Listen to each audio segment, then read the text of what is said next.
Hey everyone, I'm Melissa from Knitting the Stash, and this is a quick knitting how-to video about a slip stitch selvage.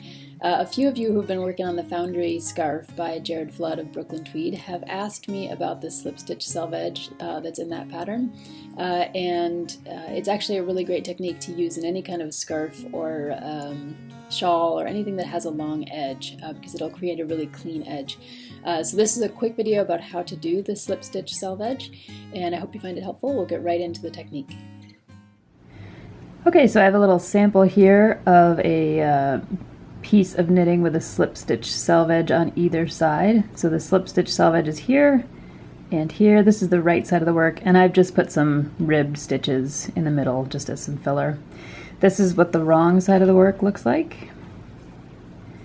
Again, you can see the slip stitch selvage is over here, and they look wider on the back on the wrong side of the work than they do on the front of the work. So we're going to work through a couple of rounds of this slip stitch selvage. On the right side, what you're going to want to do, you're going to see on the wrong side, I've just finished a row, and I've left the yarn in the front as I slipped these last two stitches. So when I turn to the right side of the work, what you see is that my yarn is not on that last stitch, it's actually back on the third stitch back.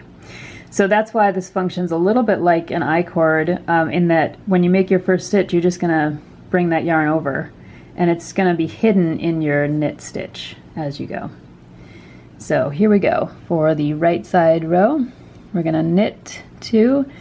And when you're working this slip stitch selvage, really it's these edge 4 or 5 stitches that are creating the slip stitch selvage. So I just knit 2, now I'm going to purl 1,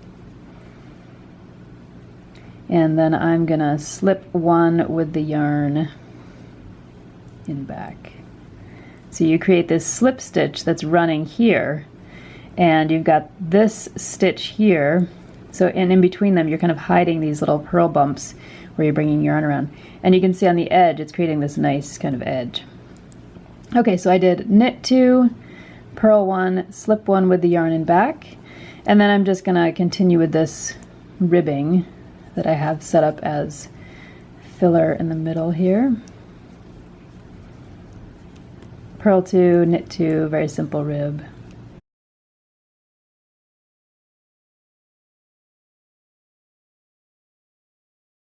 Okay, so now we've finished our ribbing that's filler, and we're at our other slip stitch selvage, and you can see hidden in the middle there are these little purl bumps, but when you're as you work up the work, those two stitches kind of end up cinching and sitting together. So on these last stitches, what I'm going to do is slip 1 with the yarn in back. That's our slipped stitch, which you can see running down the work, and then I'm going to purl a stitch, and I'm going to slip 2 purlwise with the yarn in front. Okay, we're going to go to the wrong side of the work, and on the wrong side, just like on the right side, if you look back, we've got that the yarn is actually attached to that third stitch in and not on the last stitch. So here on the wrong side of the work, we're going to work back across the slip stitch selvage. So we're going to knit 3, we're going to purl 1, and then we're going to see that we're onto our ribbing, so we're going to do our ribbing.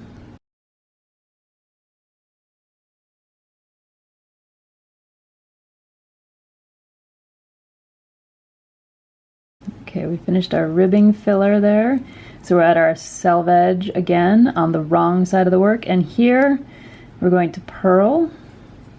We're purling the stitch that's the slip stitch on the other side.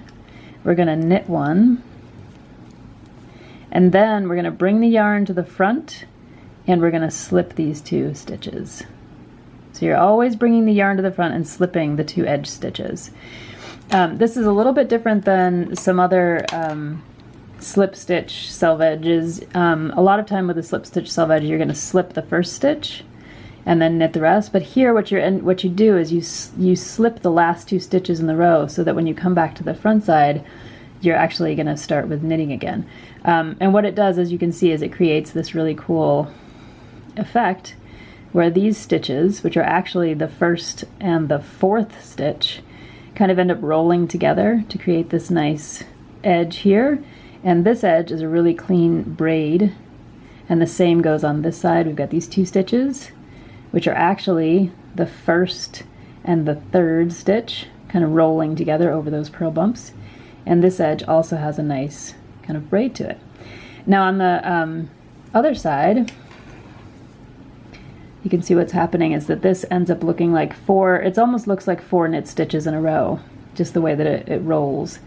Your ribbing's in the center, and then again, you've got these nice stitches along the edge. So that's a little tutorial about the slip stitch selvedges, and I hope you found it helpful.